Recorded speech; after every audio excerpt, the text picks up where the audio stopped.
Hello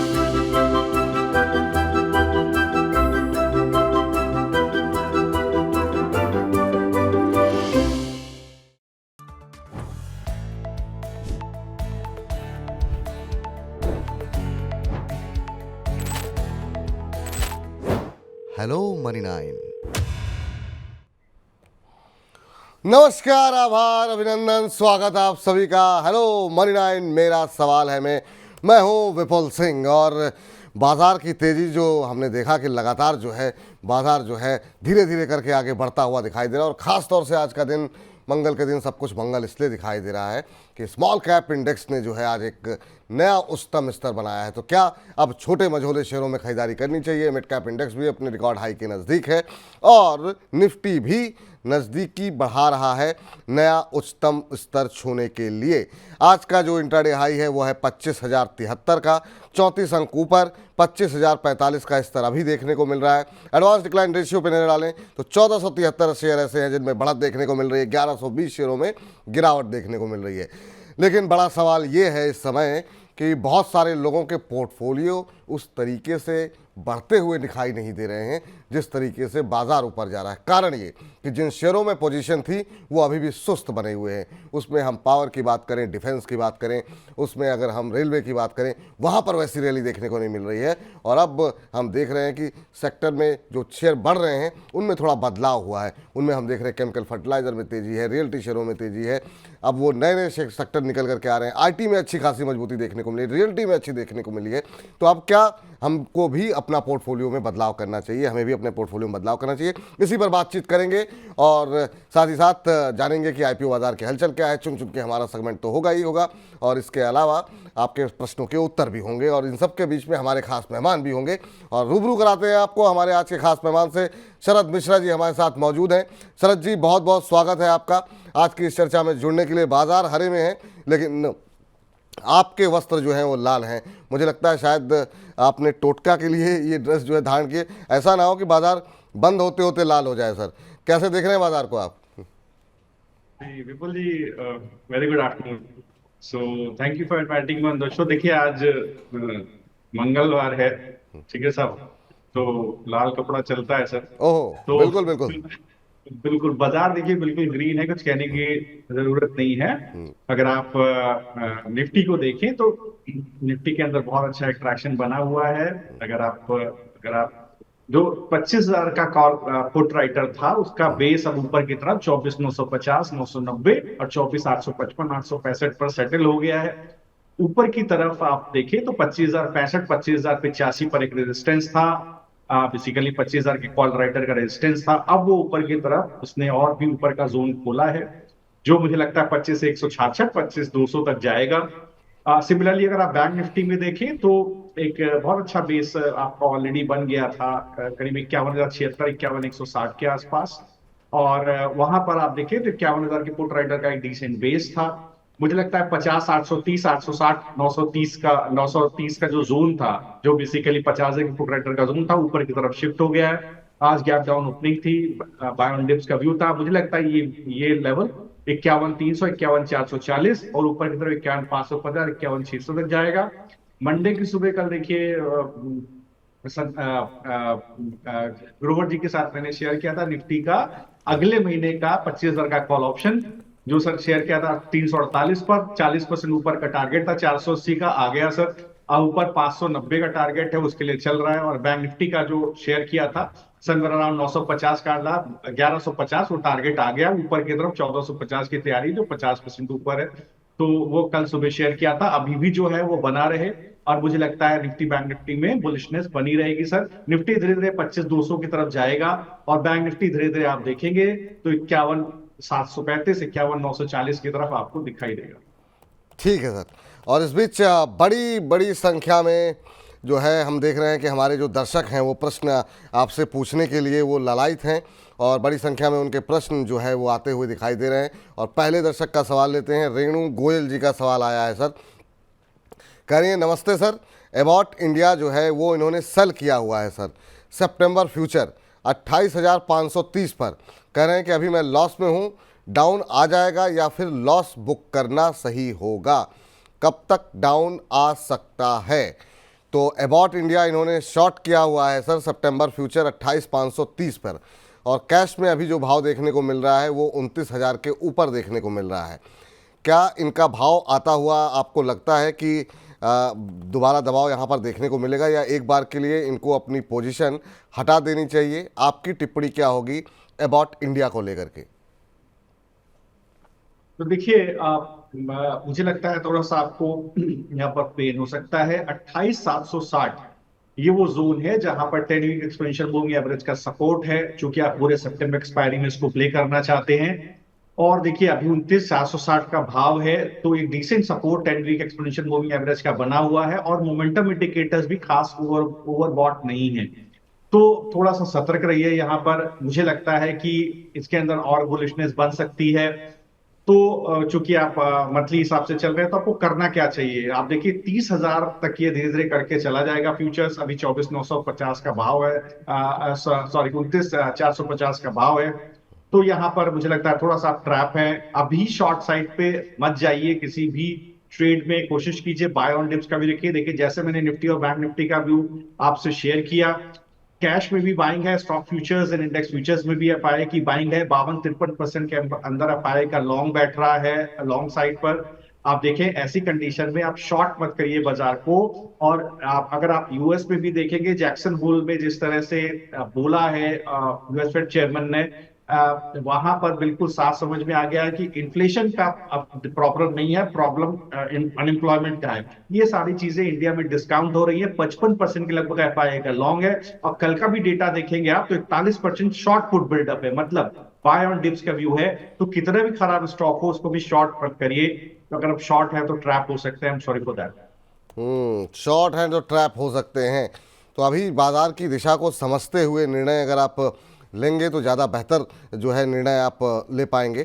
तो चलिए आगे चलते हैं और अगले दर्शक का प्रश्न लेते हैं। और अगला प्रश्न जो हमें भेजा गया है, हमारे दर्शक हैं, कह रहे हैं कि आईआरएफसी के लिए मैं टारगेट जानना चाहता हूं कि यहाँ पर क्या हो सकता है। सर बहुत लोग जो हैं वो रेलवे डिफेंस इसमें फंसे हुए हैं। आईआरएफसी को लेकर के इनकी राय ये जानना चाह रहे हैं कि अभी मुझे क्या करना चाहिए। और भी इन्होंने कई सारे सवाल हमें भेजे हैं, BRNL और बाकी चीज़ें। लेकिन मैं पहले चाहूँगा कि आप एक प्रश्न का उत्तर दे दें और उसके बाद आगे धीरे धीरे करके हम लोग डिस्कस करते रहेंगे। ठीक है। तो देखिए, जैसे आपने आईआरएफसी का जिक्र किया, आईआरएफसी में बेसिकली अगर आप देखें तो कहीं ना कहीं एक बेस बन गया है 175 रुपए के आसपास स्पॉट में। और इसमें बुलिशनेस कब आएगी? जब 188 190 के ऊपर चलना शुरू करेगा। तो आप समझिए कि नीचे की तरफ 175 रुपए की तरफ 188, ये इसका कंसोलिडेशन जोन है। जब तक ऊपर और नीचे ब्रेकआउट ना दे तब तक मत आप वो करिए। और सारे दर्शकों को मैं कहना चाहता हूँ, 3 स्टॉक में बुलिशनेस है रेलवे में। पहला है रेल विकास निगम लिमिटेड, दूसरा है बीईएल, और तीसरा अचानक से एक शॉर्ट कवरिंग आई है तीतागढ़ रेल में। तो ये 3 स्टॉक हैं जहां पर आप अगर हैं, मैं सभी दर्शकों को कहना चाहता हूं जो भी जुड़े हुए या जो जुड़ रहे हैं कि सर इन 3 स्टॉक में अगर आप हैं तो जरूर अपनी पोजीशन बनाकर। इन 3 स्टॉक्स में अगर आप हैं तो अपनी पोजीशन जो है वो बना करके रखें, ये आपके लिए फिलहाल सलाह रहेगी। और इस बीच रोहित जी कह रहे हैं सर एनएचपीसी के शेयर लिए हुए हैं, 110 शेयर 103 रुपये 50 पैसे पे, 1-2 महीने का व्यू है, होल्ड कर सकता हूं, अभी और नीचे जाएगा क्या? अब एनएचपीसी थका तो रहा है सर। अब आप चूँकि आपका नज़रिया भी शॉर्ट टर्म का है, अब आप निर्णय ले लीजिए कि आपको क्या करना चाहिए, क्योंकि ये शेयर वाकई में जो है ऊपर जाने को भी तैयार नहीं है, और नीचे जो स्टॉप लॉस दिए जा रहे हैं उसको भी मजबूती के साथ तोड़ नहीं रहा है। अब ऐसे में सर फंसा हुआ है शेयर, कितना धैर्य की परीक्षा ले रहा है, लोग परेशान हैं। आपकी टिप्पणी क्या होगी एनएचपीसी को लेकर के? जी, तो देखिए चूंकि आपने छोटे नजरिए के हिसाब से देखा है तो बिल्कुल टेक्निकल यहाँ पर व्यू ही बनेगा। देखिए 92 रुपए के पास इसका बेस है, लेकिन अगर आप ऊपर देखें तो 10 और 20 की एक्सपेंशन मूविंग एवरेज का एक डिसेंट रेजिस्टेंस आता है। जोन क्या है? 100 रुपए के आसपास एक अच्छा सप्लाई जोन इसके अंदर बना हुआ है। तो अब आपको क्या करना है? आप अटके हुए हैं इसके अंदर। तो देखिए 92 टू 99 ये वो जोन है जिसमें आप पेशेंस रख के थोड़ा बने रहिए। देखिए अभी क्या है, जैसा विपुल जी ने शो शुरू करते हुए बोला, लिक्विडिटी अलग अलग सेक्टर्स में फ्लो कर रही है। और जब जब भी मुझे डिस्कशन करने का विपुल जी से मौका मिलता है, मैं तो जून से बात बोल रहा हूँ, बिल्कुल। गलत सही मुझे नहीं पता, लेकिन मुझे लगता है सेक्टोरल लिक्विडिटी, इतने साल का एक्सपीरियंस जो है थोड़ा बहुत के साथ, सेक्टोरल लिक्विडिटी रहती है। अभी देखिए आईटी में एक अच्छी लिक्विडिटी मई जून के फर्स्ट वीक से आना शुरू हुई। एफएमसीजी में चूंकि रूरल कंजम्पशन प्रोपेंसिटी बढ़ती हुई दिखाई दी, वॉल्यूम ग्रोथ दिखी, तो वहां पर आपको ग्रोथ दिखाई दी। केमिकल सेगमेंट में अगर आप देखें तो अच्छा ग्रोथ आपको देखने को मिला। तो सिलेक्टिव पॉकेट्स में जब ये क्वार्टर वन के रिजल्ट आए, तो जहां पर टर्न अराउंड स्टोरी रही, जहां पर रिजल्ट अच्छे आए, वहां पर देखिएगा अच्छा ट्रैक्शन देखने को मिल रहा है। वो स्टॉक आपको सजेस्ट भी कर रहे हैं लगातार। तो देखिए एनएचपीसी में 92 से 100 रुपए के बीच में भी कंसोलिडेशन है। घबराए नहीं सर, ये 92 नहीं तोड़ेगा इतनी आसानी से, तो हो सकता है 100 के ऊपर ही निकल जाए। उस कंडीशन में आप 105 से 110 के टारगेट के लिए बने रहिएगा। ठीक सर। इस बीच विक्रम जी हमारे साथ हैं, रांची से हमारे साथ जुड़े हुए हैं। विक्रम जी को नमस्कार। नमस्कार सर। कैसे हैं विक्रम जी आप? बढ़िया है सर। आप चलिए, कैसे हैं सर? हम बहुत अच्छे हैं, आपसे बात करके और अच्छे हो गए सर। क्या करते हैं विक्रम जी आप? सर मैं पढ़ाता हूँ। पढ़ाते हैं, चलिए बहुत अच्छी बात है सर। और आप ऐसे ही ज़्यादा से ज़्यादा बच्चों को शिक्षित कीजिए और वो आत्मनिर्भर बने, यही शुभकामनाएं हमारी आपके लिए। क्या प्रश्न है सर आपका आज का?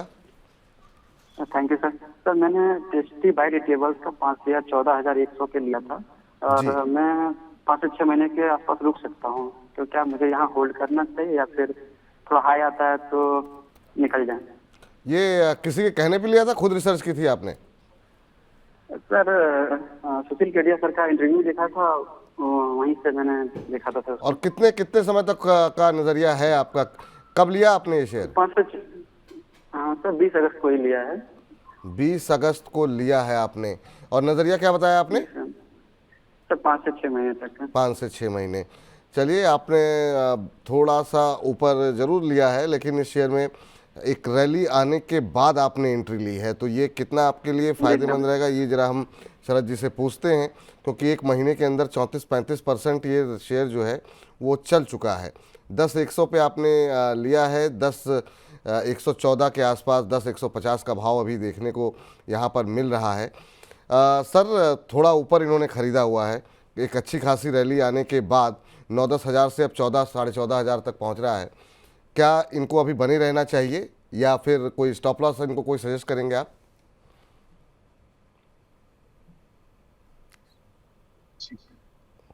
जी, तो देखिए बेसिकली जिस तरह का कंपनी का बिजनेस है, QSR, cloud kitchen and different products है, sausages, meals and frozen food segment में, अगर कंपनी का परफॉर्मेंस भी देखें तो परफॉर्मेंस वाइज कंपनी में इतना कोई प्रॉब्लम नहीं है। इसी सेगमेंट में मैंने कई बार आपको बीकाजी फूड्स और वगैरह सजेस्ट किया है।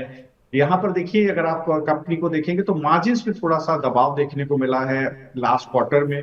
तो इसके बावजूद अगर आप देखेंगे कंपनी पे एक अच्छा ट्रैक्शन बना है। मुझे कारण नहीं पता, मैंने इसका कोई फंडामेंटल ट्रैक नहीं किया है, लेकिन जैसा टेक्निकल चार्ट में मुझे दिख रहा है एक ब्रेकआउट आया है। तो आप देखिए इस ब्रेकआउट में आप क्या करिए, पहले तो मैं सभी दर्शकों को कहना चाहता हूं, जब स्टॉक अचानक से भागे 12-13% तो उसको मत खरीदिए, वेट कीजिए। क्योंकि क्या होगा जब भागेगा तो जो स्ट्रॉन्ग हैंड्स है कहीं ना कहीं जाके बेचेंगे, स्टॉक सेटल होता हुआ दिखाई देगा, तो आपको बाय का मौका भरपूर मिलेगा।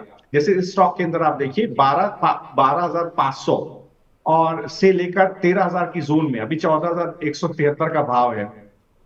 ये आपको मिलेगा, आप बिल्कुल मानिए 12,500 13,000 के आसपास आपको मिलेगा। जब ये उस लेवल पे आपको मिले तब आप इसको खरीदिए। धीरे धीरे करके एक क्वार्टर का व्यू दीजिए सर। अगर इसके परफॉर्मेंस इंप्रूव होता है, नेक्स्ट क्वार्टर में कोई टर्न अराउंड होता है परफॉर्मेंस में, तो हो सकता है 17,000 के लेवल तक जाए, या what ever fundamentals getting discounted in this particular story, ये आपको 17,000 तक जाता हुआ दिखाई दे सकता है। बट इस तरह में कभी भी जंप मत कीजिए, आप बाय ऑन डिप्स का व्यू रखिए। छूट जाए कोई बात नहीं, मत लीजिए, लेकिन हमेशा गिरने पर ही लीजिए। 12,500 से 13,000 के भाव पर इसको आप खरीद सकते हैं, या अगर आपका है सर, जैसे आपके पास है, तो आप 12,200 का स्टॉप लॉस लगा लीजिए और बने रहिए। एक क्वार्टर का समय दीजिए, हो सकता है 17,000 तक आपको जाता हुआ दिखाई। एक क्वार्टर का समय देने के लिए आपको कहा गया है, और 12,200 का एक स्टॉप लॉस लगाइए आप यहाँ पर टेस्टी बाइट्स में। ये आपके लिए फिलहाल सलाह निकल करके आ रही है। रिजवान अली साहब का सवाल ले लेते हैं। रिजवान साहब कह रहे हैं SGVN लिए हुए हैं इन्होंने, 500 शेयर लिए हुए हैं 150 रुपये के भाव पर। कह रहे हैं कि आगे मुझे क्या करना चाहिए, इसकी रणनीति बताइए। नज़रिया इनकम का इनको नहीं पता है। हालांकि इनको 17 रुपये पर शेयर के आसपास का नुकसान है।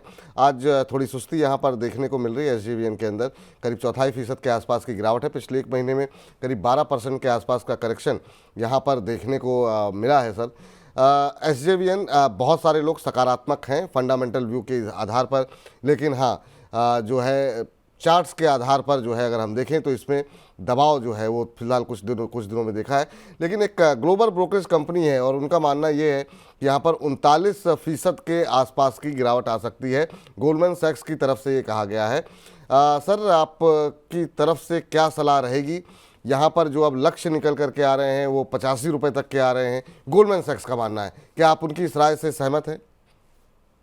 नहीं, मैं सलाह से सहमत हूँ। जनरली क्या होता है कि जनरली मतलब मैं ग्लोबल ब्रोकरेजेस के खिलाफ नहीं हूँ विपुल जी, बट क्या होता है जब प्राइस एक्शन हो जाता है इसके बाद रिपोर्ट्स आती हैं तो थोड़ा सा प्रिसीडिंग होती है प्राइस एक्शन से, वो वहां पर बहुत विश्वास नहीं करना चाहिए। ये जरूर है स्टॉक ने पहली बार आप देखेंगे तो कंसर्निंग क्या है मेरे लिए, कंसर्निंग ये है फंडामेंटल्स में कई बार डिस्कस कर चुका हूँ। 20 वीक एक्सपोनेंशियल मूविंग एवरेज के पहली बार खिसक के सस्टेन कर रहा है। जब पहली बार ऐसा हुआ है, आप देखिए मैं देख रहा हूं स्टॉक को करीब जून 2023 में जब ये स्टॉक 35 रुपए का हुआ करता था, उसके बाद से अभी तक पहला मौका है जब ये 20 वीक एक्सपोनेंशियल मूविंग एवरेज के खुला है और उसके नीचे ही रह रहा है। ये थोड़ा सा कंसर्निंग है मेरे लिए और कुछ भी नहीं। तो बेस इसका कहां पर है? बेस है सर 130 के नीचे खिसक जाए तो जरूर बेच दीजिएगा। कई बार सेलर्स हावी होते हैं बाजार में, क्योंकि एक बार नेगेटिव डाइवर्जेंस हमें मार्केट से देखने को मिल रहा है। आप इसके अंदर देखिए तो हो सकता है 120 तक इसके अंदर गिरावट पॉसिबल है अगर 130 का जोन तोड़ दे, क्योंकि मार्केट को रिस्पॉन्ड नहीं कर रहा है। और कई बार मैंने आपके शो में बोला है कि इसकी जगह आप सीएससी को पकड़िए। देखिए लास्ट वीक भी मैंने आपको सीएससी का जिक्र किया था करीब 180 के आस, आज 205 हो गया सर। तो देखिए 25 और बढ़ गया उस भाव से 180 से। तो मैंने पिछले वीक भी जब मैं आया था विपुल जी तब भी मैंने बोला था सीएससी को पकड़िए, यहाँ देखिए अच्छा ट्रैक्शन बना हुआ है। राइट, फंडामेंटल में कभी और डिस्कशन करूंगा, लेकिन ये धीरे धीरे करके आपको 225 की तरफ जाता हुआ दिखाई देगा। तो अगर आप हैं सर तो दिल कड़ा करके काट दीजिए, अच्छे स्टॉक में रहिए। आप पिछले वीक आपने अगर सीएससी ले लिया होता जब डिस्कशन हुआ था, शायद आप अच्छे खासे प्रॉफिट में होते 25 रुपए सर, जो कि एक डिसेंट प्रॉफिट होता है। चलिए, तो ये राय यहाँ पर निकल करके आती हुई इस शेयर के ऊपर, एसजेवीएन के ऊपर। और जरा आगे बढ़ते हैं, अगले दर्शक हमारे साथ जुड़ चुके हैं, डीके सिंह जी। सिंह साहब नमस्कार। नमस्कार सर। कैसे हैं सिंह साहब, कहाँ से बोल रहे हैं? मैं बरेली से बोल रहा हूँ सर, डीके। अच्छा, बरेली उत्तर प्रदेश से आप बोल रहे हैं, चलिए बहुत अच्छी बात है। बताइए सर क्या प्रश्न है आपका? सर मेरे दो शेयर का सवाल है। एक तो एंजिल वन मैंने 2880 पर खरीदा है। अच्छा, ठीक है। मेरा भी 1 साल 2 साल जितना भी टाइम हो, 2 साल तक दे सकता हूँ। या 2 साल दूसरा सीडीएसएल में वर्तमान में एंट्री लेनी क्या है? किस पे सर? सीडीएसएल। अच्छा, सीडीएसएल में एंट्री लेना चाह रहे हैं आप, चलिए अच्छी बात है। एंजल वन पे आपने थोड़ा ऊपर के भाव पर खरीदा हुआ है, 2880 की आपकी खरीद है। और ये शेयर में अभी जो भाव देखने को मिल रहा है वो 2616 के आसपास का देखने को मिल रहा है। कब लिया था सर आपने? यही हो गया सर, मुझे लगता है 2-3 महीने हो गए होंगे।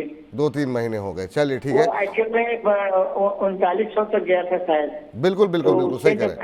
करेक्ट होना शुरू हुआ तब उसी समय करेक्शन में लिया था। चलिए अच्छी बात है सर। हालांकि वहां से और करेक्ट हुआ, लेकिन अब रिकवरी मोड में है और बीच में काफ़ी अच्छी रैली देखने को मिली। नंबर्स काफ़ी अच्छे रहे, खासतौर से जो क्लाइंट्स इनके हैं उनकी संख्या में हमने काफ़ी अच्छी बढ़ोतरी देखी है। बीच में सर हमने देखा कि 4 दिन के अंदर 20-22% चल गया था एंजल वन का शेयर, और ये आप चार्ट्स में देख सकते हैं यहाँ पर। अभी क्या करना चाहिए? इनकी खरीद हालांकि ऊपर की है 2800 रुपये के आसपास की। नज़रिया जब तक आप कहें ये होल्ड कर सकते हैं, क्या अभी होल्ड करके चलना चाहिए एंजल वन को?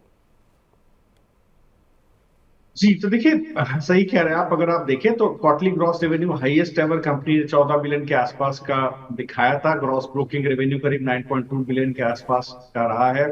अगर आप देखिएगा तो क्लाइंट फंडिंग बुक एवरेज करीब 26 बिलियन के आसपास Q1 में रही है। 29% का क्वार्टर ग्रोथ है। सारी चीजें डिस्काउंटेड हो रही है स्टॉक प्राइस में, स्टॉक चला भी है। मुझे लगता है इसको एक बार बाय ऑन डिप्स का नजरिया रखना चाहिए 2500 रुपए के आसपास। एक बार स्टॉप लॉस आपका था कि थोड़ा डीप हो जाता है, समवेयर अराउंड 2200 रुपए के आसपास, क्योंकि आप 2400 से 2500 रुपए तक बाय ऑन डिप्स रखिए। धीरे धीरे करके ये 3100 रुपए 3180 की तरफ जाता हुआ आपको दिखाई देगा कम से कम। तो इसलिए आप एंजल वन में 3180 3200 रुपए के टारगेट के लिए बने रह सकते हैं। सीडीएसएल में देखिए जो गिरावट आ रही है 1400 रुपए के आसपास, अगर ये सेटल हो जाती है तो बिल्कुल खरीदिए। 1360 से 1400 इस भाव में अगर ये गिरावट सेटल हो जा रही है जो पिछले एक वीक में आ रही है, बिल्कुल इसको आप खरीदिए। ये दोबारा ऊपर की तरफ चलना शुरू करेगा, 1800 के भाव तक जाएगा। इसका भी देखिए परफॉर्मेंस वाइज बहुत अच्छा रहा है, मैं उसको डिस्कस नहीं करूंगा। तो टेक्निकल चार्ट्स पर भी और परफॉर्मेंस वाइज जिस तरह कंपनी रिजल्ट्स आए तो धीरे धीरे 1800 रुपए की तरफ जाएगा। तो एक बहुत अच्छा ट्रैक्शन आपको यहाँ पर, अगर आप 1500 मतलब आप इस भाव पर आप खरीदते हैं, 1360 के भाव पर आप खरीदते हैं, आप मान लीजिए 35% का अपसाइड आपको करीब 1800 के भाव तक मिल जाएगा। तो बिल्कुल बाय ऑन डिप्स का व्यू रखिए सर। ठीक है सर, ये राय आपकी यहाँ पर निकल करके आती हुई। आगे बढ़ते हैं, अगले दर्शक का प्रश्न लेते हैं और ये प्रश्न हमें भेजा गया है अरुण माझी जी की तरफ से। और अरुण माझी जी कह रहे हैं कि बीपीसीएल इन्होंने लिया हुआ है सर 339 रुपये के भाव पर, और इस पर ये राय जानना चाह रहे हैं। और वहीं मझगांव डॉक में ये फ्रेश एंट्री जो है लेना चाह रहे हैं। तो बीपीसीएल की जहां तक बात करें तो हाल फिलहाल में यहाँ पर हमने देखा कुछ एक अंतर्राष्ट्रीय ब्रोकरेज हाउसेस की तरफ से काफ़ी बुलिश कॉल निकल करके आई थी, और अभी 348 349 के आसपास ये शेयर चलता हुआ दिखाई दे रहा है, और इनकी खरीद जो है वो 339 की है। तो यहाँ पर इनको थोड़े पैसे बन रहे हैं 10 रुपये पर शेयर के आसपास। क्या करना चाहिए सर? जिस तरीके से कच्चे तेल की कीमतों में थोड़ी सी नरमी बनी हुई है, हालांकि बीच बीच में आशंका रहती है कि कभी इजराइल ईरान युद्ध को लेकर के और तमाम चीज़ों को लेकर के, लेकिन अभी फिलहाल ये 10 रुपये पर शेयर के मुनाफे में है। दूसरा मझगांव डॉक, क्या अभी यहाँ पर दूर रहना चाहिए या फ्रेश एंट्री के लिए कोई रास्ते तलाशने चाहिए, या आपको लगता है ये थीम अब थोड़ी पुरानी हो गई है, अभी अवॉइड करके चलना चाहिए? देखिए अगर आप बीपीसीएल को देखिए, बिल्कुल सही बात आपने बोली, मार्जिन एक्सपेंशन आने वाले क्वार्टर्स में एंटिसिपेटेड है। धीरे धीरे करके स्टॉक 370 रुपए की ट्रेजेक्टरी पे जाने की तैयारी कर रहा है। तो अभी के भाव से आप देखिए तो करीब मुझे लगता है 10% का अपसाइड अभी यहाँ पर और कम से कम है। तो ये अगर ट्रेडिंग पर्सपेक्टिव से है तो बाय ऑन डिप्स का व्यू कहां तक रखना चाहिए? 340 का वो जोन है जहां पर एक अच्छा सपोर्ट बनता है स्टॉक को। और तो 340 के आसपास, 339 340 के आसपास तक आप बिल्कुल खरीदिए, कोई टेंशन नहीं है। धीरे धीरे करके 370 के टारगेट आपको आते हुए दिखाई देंगे। इसके अलावा अगर आप मझगांव डॉक को देखें तो देखिए यहाँ पर पहले भी मैंने एक बार जिक्र किया है कि स्टॉक के अंदर देखिए एक बार आपको क्रिटिकल मूविंग एवरेजेस के नीचे स्टॉक कहीं ना कहीं जाता हुआ दिखाई दिया था, लेकिन इसके बाद भी आप देखें तो करीब 20 वीक एक्सपोनेंशियल मूविंग एवरेज के पास 4000 जो कि भाव आता है 4060 और नीचे की तरफ आता है 3950। तो 3950 से 4050 ये वो जोन है जो कि इसका अच्छा सपोर्ट के तौर पे काम करेगा।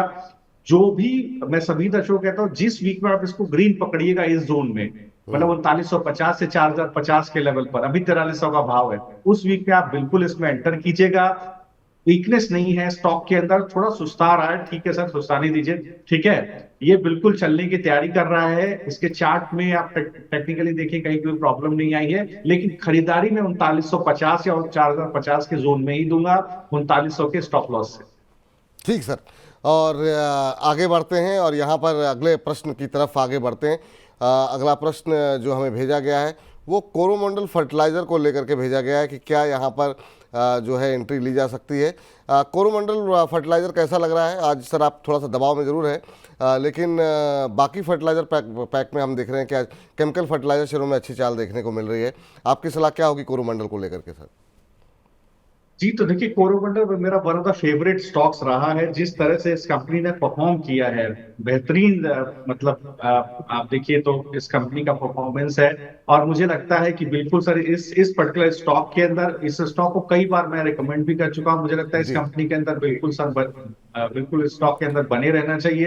हाँ, अगर आप ट्रेडिंग पर्सपेक्टिव से हैं तो आप एक स्टॉप लॉस नीचे की तरफ करीब 1600 रुपए, 1747 का भाव है, 1600 रुपए इसका बेस माने, बाय ऑन डिप्स आप कर सकते हैं 1700 रुपए के भाव तक। धीरे धीरे करके आपको अभी ये करीब 1900 रुपए के भाव तक पहुंचा देगा। इसके अंदर भी स्ट्रेंथ है। तो देखिए बिल्कुल कोरोमंडल के अंदर बिल्कुल आप बने रह सकते हैं। कोरमंडल में बने रह सकते हैं। हालांकि इनका सवाल मुझसे मिस हो गया था।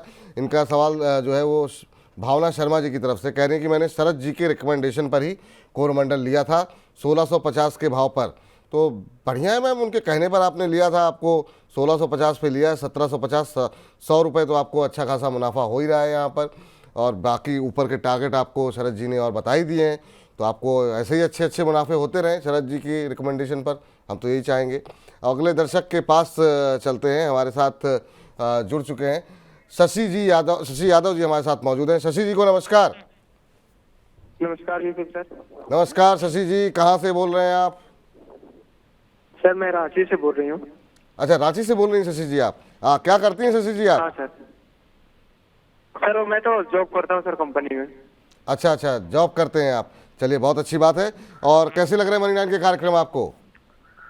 सर बढ़िया लग रहा है। ये मदिरास फर्टिलाइजर के मैंने 1800 शेयर लिया हूँ सर, मेरी बाइंग प्राइस है 120। मैं तो इसको होल्ड कर सकता हूँ, मतलब ये चल सकता है क्या? किस भाव पे लिया आपने? 120 सर। 120? हाँ सर। चलिए 120 पे लिए, 8 रुपये पर शेयर का नुकसान हो रहा है। आज फर्टिलाइजर शेयरों का दिन है। अगर हम देखें, नेशनल फर्टिलाइजर 2.5% ऊपर, जुआरी एग्रो केमिकल 2% ऊपर, आरसीएफ कर 2.25% ऊपर, नेशनल फर्टिलाइजर 2.5% ऊपर। सर क्या सलाह रहेगी फर्टिलाइजर पैक को लेकर के? अभी एक सवाल बीता नहीं कि दूसरा सवाल आ गया है मद्रास फर्टिलाइजर को लेकर के। 7-8 रुपये का नुकसान हो रहा है और ये होल्ड कर सकते हैं, तो इसका मतलब कि इनका नज़रिया लंबा है, ट्रेडिंग का व्यू नहीं है। आपकी राय यहाँ पर क्या होगी? फर्टिलाइजर पैक में हम ये मान के चलें क्या कि अब जो है रिकवरी आती हुई दिखाई देगी, और कितने समय के लिए इन्हें होल्ड करना चाहिए? क्योंकि सुस्ती रही है, महज पिछले 6 महीनों में महज 10-12% का रिटर्न यहाँ पर देखने को मिला है। देखिए, अगर आप मद्रास फर्टिलाइजर को देखें तो एक बेस स्टॉक के अंदर बना हुआ है करीब 105 रुपए के आसपास। तो ये बेस जब तक नहीं टूटता है तब तक मुझे नहीं लगता कि बैरिश होने की जरूरत है। एक बड़ा मूव तभी आएगा जब इसका कंसोलिडेट जो सप्लाई जोन है 118 वो टूट जाएगा। तो 118 के ऊपर 105 से 118 का इसका ट्रेडिंग जोन हो गया। जैसे ही इसके ऊपर चलना शुरू करेगा तो अपना जो प्रीवियस हाई है 134 का, वहां तक तो आप कम से कम मान करके चलिए, आपको तुरंत ही जाता हुआ दिखाई देगा। तो इस स्थिति में करीब आपको 20% का प्रॉफिट करंट लेवल से बनेगा। तो बिल्कुल सर, मुझे लगता है कि 105 से 118 के जोन में आप को ध्यान दीजिए। 118 105 का स्टॉप लॉस रखिए, 118 के ऊपर जाए तो 134 के टारगेट के लिए बने रहिए। करंट लेवल से 20% का टारगेट। शरद जी, चूंकि फर्टिलाइजर में बात हो रही है, आपसे जानना चाहेंगे, आपने कोरमंडल रिकमेंड किया था और उनमें उनको अच्छा मुनाफा हो रहा है। फर्टिलाइजर पैक को लेकर के भविष्य आपको कैसा दिखाई दे रहा है? और दूसरा, आपका पसंदीदा फर्टिलाइजर पैक, फर्टिलाइजर शेयर जो है वो कौन सा रहेगा? जी, तो देखिए, अगर आप देखिए, मुझे लगता था, मैंने मतलब काफी शुरुआत में ही इस बात को बोला था कि देखिए चंबल फर्टिलाइजर, दीपक फर्टिलाइजर, ठीक है, कोरोमंडल, आरसीएफ, ये सारे शेयर हैं जिसको मेरे ख्याल से मैं बजट के बाद से ही जून के बाद से ही, जैसे ही यूनियन इलेक्शंस खत्म हुए थे उसके बाद से मैंने इनको रिकमेंड करना शुरू किया था। उसका कारण बहुत सिंपल है कि आप देखिए रूरल कंजम्पशन प्रोपेंसिटी में हमें एक डिक्लाइन देखने को मिला था। रूरल अनएम्प्लॉयमेंट बढ़ता हुआ दिखाई दिया था और एक इन्फ्लेशनरी प्रेशर हमें रूरल इंडिया में देखने को मिला था। तो गवर्नमेंट पॉलिसीज जो भी रहेंगी वो इस बात पर काफी ध्यान देंगी कि रूरल इंडिया में कंजम्पशन प्रोपेंसिटी बढ़ती हुई दिखाई दे, वहां पर वॉलेट शेयर लोगों का बढ़े, जिससे कि एक एम्प्लॉयमेंट भी बढ़े और इसके अलावा उनके पास पॉकेट में पैसा बचे जिससे कि कंजम्पशन वो कर पाए। तो ये सारी चीजें देखिए एफएमसीजी और केमिकल एंड फर्टिलाइजर्स को काफी उसके अंदर फायदा हुआ।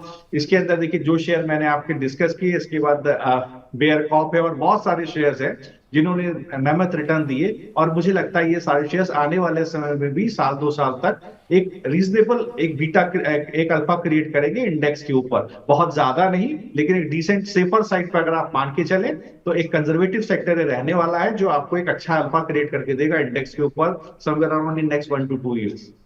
ठीक सर, तो ये राय फिलहाल जो है फर्टिलाइजर पैक पे निकल करके आती हुई, और ख़ास तौर से बाकी जो फर्टिलाइजर शेयर हैं उन पर भी क्या रणनीति होनी चाहिए ये भी बताया शरद जी ने। दीपक सिंह जी ने हमें मनी नाइन को 100 रुपये भेजे हैं और कह रहे हैं नमस्कार विपुल जी, फेडरल बैंक के शेयर इन्होंने ले रखे हुए सर, 178 रुपये 15 पैसे पे 500 शेयर हैं। अब ये जानना चाह रहे हैं कि अभी फेडरल बैंक को लेकर के क्या स्ट्रेटजी मेरी होनी चाहिए। 178 पे लिए हैं, 197 हो गए हैं, तो 20 रुपये तो ऑलरेडी इनको प्रॉफिट यहाँ पर होता हुआ दिखाई दे रहा है फेडरल बैंक के अंदर। और कितना वेट करना चाहिए सर? क्या कुछ टारगेट यहाँ पर भविष्य में निकल करके आ सकते हैं? आपकी सलाह क्या रहेगी फेडरल बैंक को लेकर के? तो देखिए, इसका एक बेस बना हुआ है करीब 193 रुपए के आसपास, और एक सप्लाई जोन प्रेशर बना था 203 रुपए के आसपास। एक दिक्कत यह है कि नेगेटिव डाइवर्जेंस है बैंक निफ्टी से, डिस्पाइट ऑफ द फैक्ट कि बैंक निफ्टी अच्छा चल रहा है, फेडरल बैंक में हमें एक सेल प्रेशर अगले पिछले 2 वीक से देखने को मिल रहा है। लेकिन घबराने की बात नहीं है, 193 से 204 का जोन है, ट्रेडिंग जोन है। अगर आपको कोई भी जब तक 193 ना टूटे आप बिल्कुल घबराएं नहीं। मुझे लगता है ऊपर की तरफ जैसे ही 204 के ऊपर स्टॉक चलना शुरू करेगा, आपको कम से कम 221 के भाव यहां से आते हुए दिखाई देंगे, जो कि करंट लेवल से समवेयर अराउंड 12% का मूव है। तो मुझे लगता है बिल्कुल आपको 10 से 12% के मूव के लिए तो 193 के स्टॉप लॉस से बने रहना चाहिए। 193 के स्टॉप लॉस के साथ आपको बने रहने चाहिए, ये राय आप लोगों के लिए निकल करके आती हुई। और इस बीच जो है हमारे साथ नीता जी जुड़ चुकी हैं पुणे से अपना प्रश्न लेकर के। नीता जी को नमस्कार। नमस्ते सर जी, नमस्ते। नमस्ते, कैसी है नीता जी? आप कहाँ से बोल रही हैं? बहुत अच्छी। मैं पूना महाराष्ट्र से बात कर रही हूँ। पुणे महाराष्ट्र से बोल रही। मौसम कैसा है नीता जी पुणे में इस समय? अच्छा है, बारिश चल रही है, अभी तो रुक गई है, लेकिन अच्छा, 3-4 दिनों से बहुत शुरू है। हाँ, चलिए, बहुत अच्छी बात है। यहाँ पर भी अब एनसीआर के अंदर, दिल्ली एनसीआर में भी मौसम अब थोड़ा सुहाना हो गया है। पिछले कुछ दिनों से जो लगातार बारिश हो रही है, कल तो कृष्ण जन्माष्टमी थी, तो कल भी रात में काफ़ी अच्छी बारिश हुई है। बताइए नीता जी, कैसे लग रहे हैं मनी 9 के प्रोग्राम आपको, और क्या प्रश्न है आपका? बहुत अच्छे, बहुत अच्छे। Thank you ma'am, thank you. बताइए क्या सवाल है आपका? हाँ, मेरा जनसॉल एक शेयर है, जनसॉल करके, GENSOL। उसके मैंने 40 शेयर्स लिए हैं, एवरेज 1040 पे, और बहुत दिनों से वो डाउन ही चल रहा है। तो मुझे पूछना था जी हाँ कि वो मैं होल्ड कर सकती हूँ, मेरे खरीद के भाव के इधर वो आ जाएगा, एवरेज करना चाहिए या नहीं करना चाहिए, कब तक आएगा, और वो 1040 के लेवल पे? क्या सोच की और किसके कहने पर आपने लिया था, या खुद रिसर्च करके आपने ये शेयर आइडेंटिफाई किया था? नहीं, खुद तो मैंने नहीं रिसर्च किया था। एक्चुअली मेरा दूसरा एक ग्रुप है, वहाँ पे आया था, वो तब गया था, लेकिन मैं बुक नहीं कर पाई। 1100 के यहाँ तक गया था वो, लेकिन तब मुझे बेचना नहीं आया, मैं अवेलेबल ही नहीं थी। ठीक। और उसके बाद वो जो नीचे गया वो ऊपर ही नहीं आ रहा है। हाँ, बात तो सही है आपकी। हालांकि नतीजे अगर हम देखें कंपनी के, तो कंपनी का मुनाफा जो है वो 2 गुना हो गया था पहली तिमाही में। वहीं कंपनी को जब 1 महीने पहले एक बड़ा ऑर्डर मिला था, उसके बाद भी हमने देखा एक अच्छा मूव देखने को मिला था, जब कंपनी को करीब 463 करोड़ रुपए के आसपास का ऑर्डर मिलता हुआ दिखाई दिया था। अभी आपको थोड़ा नुकसान यहाँ पर अवश्य हो रहा है, 1000 के ऊपर की आपकी खरीद है, और ये शेयर 929 के आसपास चल रहा है। शैलेंद्र सर, आपकी राय जानना चाहेंगे क्या अभी करना चाहिए, क्योंकि पिछले 1 महीने में करीब 6-7% जो है वो करेक्शन देखने को मिला है शेयर में, और अगर हम देखें तो साल भर में भी दबाव देखने को मिला। क्या इनका रेट हाल फिलहाल में आता हुआ दिखाई दे सकता है? जी, तो देखिए, फाइनेंशियली परफॉर्मेंस बहुत अच्छा रहा था। अगर कंसोलिडेटेड रेवेन्यू देखें तो डबल हो गया लगभग वाई बेसिस पर फर्स्ट क्वार्टर में। बेटा एक डिसेंट 30% का मार्जिन रहा है फाइनेंशियल ईयर 25 में। और अगर आप देखें तो अच्छा एक सोलर ईपीसी प्लेयर है इंडिया में, और मुझे ऐसी कोई दिक्कत दिखाई नहीं दे रही है। ऑर्डर बुक भी अगर फर्स्ट क्वार्टर में देखें, करीब 4700 करोड़ की ऑर्डर बुक है एज ऑन जुलाई 31। लेकिन स्टॉक के अंदर अगर आप देखें तो वो चीजें डिस्काउंट नहीं हो रही हैं। तो प्रॉब्लम कहाँ है? मुझे ऐसा लगता है कि बिल्कुल घबराना नहीं चाहिए। अगर फंडामेंटली अच्छा स्टॉक है तो इतना परेशान होने की जरूरत नहीं है। मुझे लगता है यही जो जोन चल रहा है, यही आपका बेस बन गया। ये करीब आप देखेंगे तो 22 जुलाई के बाद से, अभी अगस्त खत्म हो रहा है, यही जोन 930 का जोन एक अच्छा सपोर्ट बना हुआ है। इसके नीचे स्टॉक जा नहीं रहा है। तो मुझे लगता है कि 1-2 वीक और देखिए, हो सकता है कि यही जोन 930 का ही जोन, अभी 929-30 का जोन है, यही जोन सेटल होता हुआ आपको दिखाई दे, स्टॉक इसी जोन में सेटल होता हुआ दिखाई दे। और इसके अलावा अगर ये 960 के ऊपर चलना शुरू करेगा तो ये आपको दोबारा एक अच्छा ट्रैक्शन देगा ऊपर की तरफ। आप समझें कि 1035 तक के टारगेट आपको देखने को मिल जाएंगे। तो करंट लेवल से आपको करीब 11-12% का प्रॉफिट होगा अगर आप 930 का जोन ये सस्टेन कर जाता है। और जिस तरह का चार्टिकली दिख रहा है, इसको सस्टेन कर जाना चाहिए। मुझे लगता है 930 का जोन। तो लेट्स सी, देखिए इस चीज को जरूर ध्यान में रखिए आप अपने इस पर्टिकुलर स्टॉक के लिए। उम्मीद है आप उत्तर से संतुष्ट होंगे नीता जी, जो राय जो सलाह आपको दी गई है शरद जी की तरफ से। इस बीच करीब 900 दर्शक जो है वो हमारे साथ यूट्यूब के माध्यम से लाइव जुड़े हुए हैं। इसके अलावा हमारे फेसबुक और हमारे ऐप पर भी बड़ी संख्या में लोग जुड़ रहे हैं। तो आप लोग मनी9 के परिवार को और विस्तार दीजिए, जितना हो सके अपने मित्रों के साथ, कलीग्स के साथ, परिवारजनों के साथ इस लिंक को शेयर कीजिए, ताकि ज़्यादा से ज़्यादा लोगों तक मनी9 की पहुँच सके और सही जानकारी लोगों तक पहुंच सकें। लेकिन सही जानकारी पहुंचे और उसके साथ लोग मुनाफा भी कमाएं, उसके पहले जो है जरा हम फटाफट नजर डाल लेते हैं हमारे खास सेगमेंट सौदा मुनाफे का।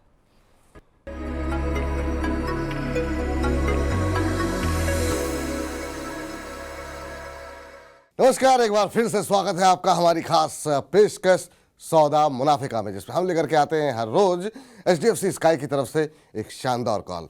और इसको बताने के लिए हमारे साथ जुड़ते हैं हमारे सहयोगी संदीप ग्रोवर। तो संदीप, बताइए आज HDFC स्काई की तरफ से कौन सी कॉल इनिशिएट की गई है? शुक्र विपुल भाई, आज के लिए HDFC स्काई की ओर से एक फंडामेंटल कॉल है जो कि आपके लिए लाई गई है। वो एक पैकेजिंग क्षेत्र की कंपनी है EPL लिमिटेड के नाम से एक फंडामेंटल कॉल है, जिसमें 249 रुपये 63 पैसे ये रिकमेंडेड प्राइस है, जहां पे इस शेयर में खरीदारी करने की राय दी गई है। 292 रुपये का टारगेट प्राइस है और इस तरह आपको करीब 17% के आसपास का रिटर्न देखने को मिल सकता है। ये कॉल 11 सितंबर 2025 तक वैलिड है, यानी कि 1 साल के आसपास का आपको व्यू लेके चलना है, जब तक आपको 17% के आसपास का रिटर्न मिल सकता है। चूंकि ये फंडामेंटल कॉल है तो कोई स्टॉप लॉस यहाँ पे नहीं सुझाया गया है, लेकिन शेयर मोमेंटम में है और यहाँ पे 17% के आसपास के जो गेन्स हैं वो आपको जरूर देखने को मिल सकते हैं। ये तमाम trading calls HDFC sky app का एक फीचर है, जहां आप HDFC स्काई की in house expert research team से रिकमेंडेशंस ले सकते हैं। साथ ही स्क्रीन पर दिए गए QR कोड की मदद से आप HDFC स्काई के ऐप को डाउनलोड भी कर सकते हैं, या फिर डिस्क्रिप्शन में दिए गए लिंक पर क्लिक करके HDFC स्काई के साथ डीमैट और ट्रेडिंग अकाउंट खोल सकते हैं। चलिए संदीप, बहुत बहुत शुक्रिया, बहुत बहुत धन्यवाद आपका आज की HDFC स्काई की तरफ से इनिशिएट की गई ये कॉल बताने के लिए। तो फिलहाल अपनी इस खास सेगमेंट को यहीं पर समाप्त करते हैं, लेकिन आप लगातार बने रहिए मनी9 के साथ।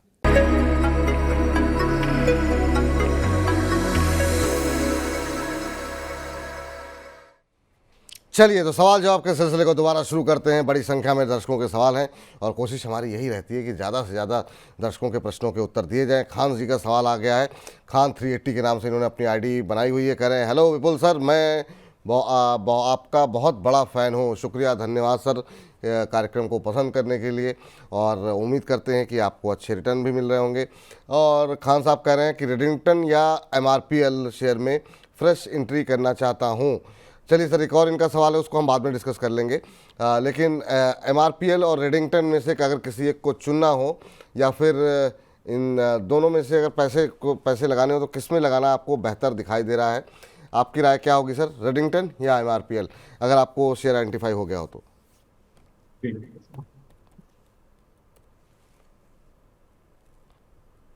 तो देखिए, अगर आप रेडिंगटन को देखें तो काफी शॉपीनेस है स्टॉक के अंदर।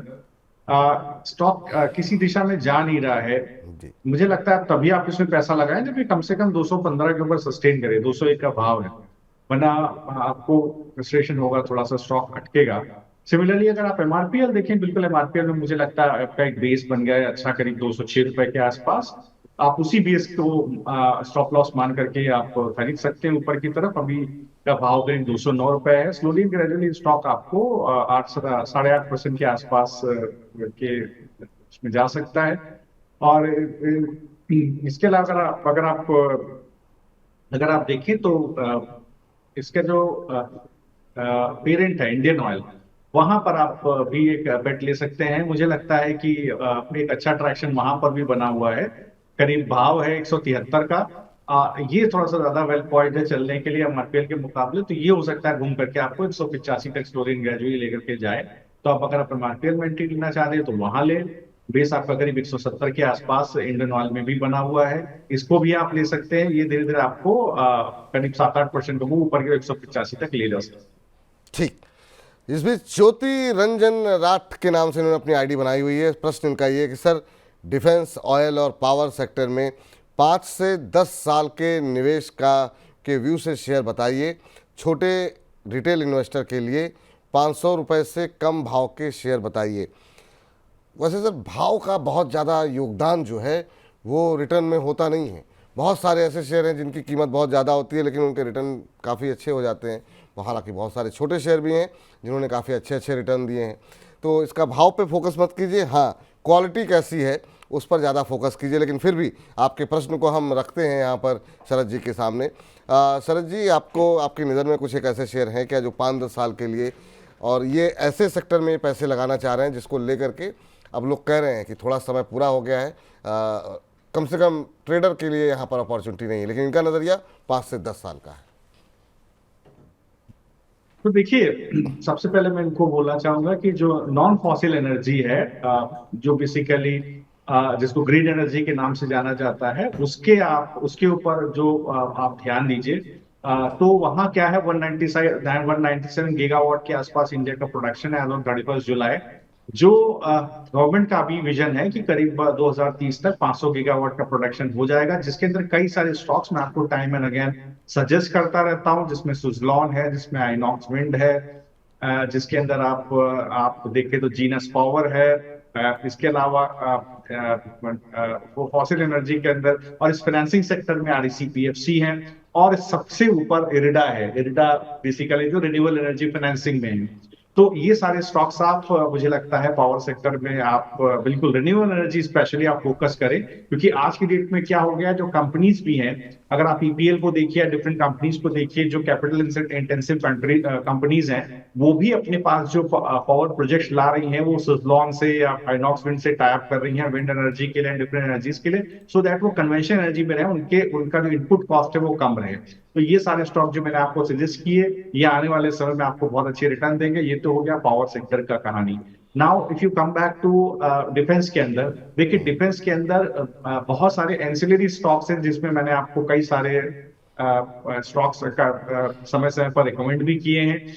और अगर आप देखें तो उसके अंदर BEL है, BHEL है, इसके बाद HAL है, ये सारे स्टॉक भी हैं, जिसमें मुझे लगता है कि आने वाले समय में देखिए, कई बार शो में आकर के विपुल जी के साथ और आप लोग से बात करते हुए, आप दर्शकों के साथ बात करते हुए, मैंने इन सबके कैपेसिटी एक्सपेंशन को डिस्कस किया है और मार्केट यहाँ पर एक्सपेंशन हो रहा है। तो इन सारे शेयर्स में भी आप, डिफेंस में भी मुझे लगता है कि आप एक व्यू रख सकते हैं। इसके अलावा कई सारे एंसिलरी छोटे स्टॉक्स हैं जो मैं समय समय पर सजेस्ट करता हूं, वहां पर भी आप व्यू बना के रख सकते हैं। तो पावर और डिफेंस में ये दो पर्टिकुलर जो मैंने आपको स्टॉक डिस्कस किए, वहां आप जरूर पोजीशन बना सकते हैं। विपुल जी एक तीसरा सेक्टर इन्होंने और डिस्कस किया था, मेरे ध्यान से उतर गया सर। वही है सर, डिफेंस, पावर और ऑयल। जी, तो देखिए ऑयल के अंदर आप ये समझिए, ऑयल के अंदर लंबे समय के प्ले मत लेकर के जाइए आप। ऐसा अगर आप 10 साल के नजरिए से चल रहे हैं तो ऐसी चीज लेकर के जाइए। आप समझिए आपका इंपोर्ट बिल बहुत ज्यादा है, आप दालें इंपोर्ट करते हैं, आप ऑयल बहुत ज्यादा इंपोर्ट करते हैं, जिसकी वजह से देश का ट्रेड डेफिसिट है। तो सरकार बेसिकली नॉन फॉसिल एनर्जी, जो हाइड्रोकार्बन एनर्जी, जो हाइड्रोकार्बन फ्यूल्स होते हैं, जिसमें आपके नेचुरल गैस है, जिसमें आपका पेट्रोलियम है, तो वो सबको गवर्नमेंट डिस्करेज करेगी आने वाले समय में, और इसके बाद ग्रीन एनर्जी की तरफ ध्यान देगी। तो 10 साल 15 साल के नजरिए से आप ग्रीन एनर्जी के जो कंपनीज है, जो मैंने डिस्कस किया, वहां पर आप ध्यान लगाइए, डिफेंस की तरफ ध्यान लगाइए और ग्रीन एनर्जी की तरफ ध्यान लगाइए, वहां आपको ज्यादा फायदा होगा।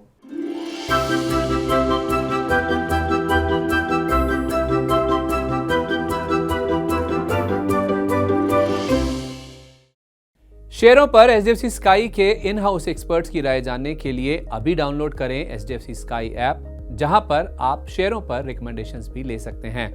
ऐप डाउनलोड करने के लिए स्क्रीन पर दिए QR कोड को स्कैन करें।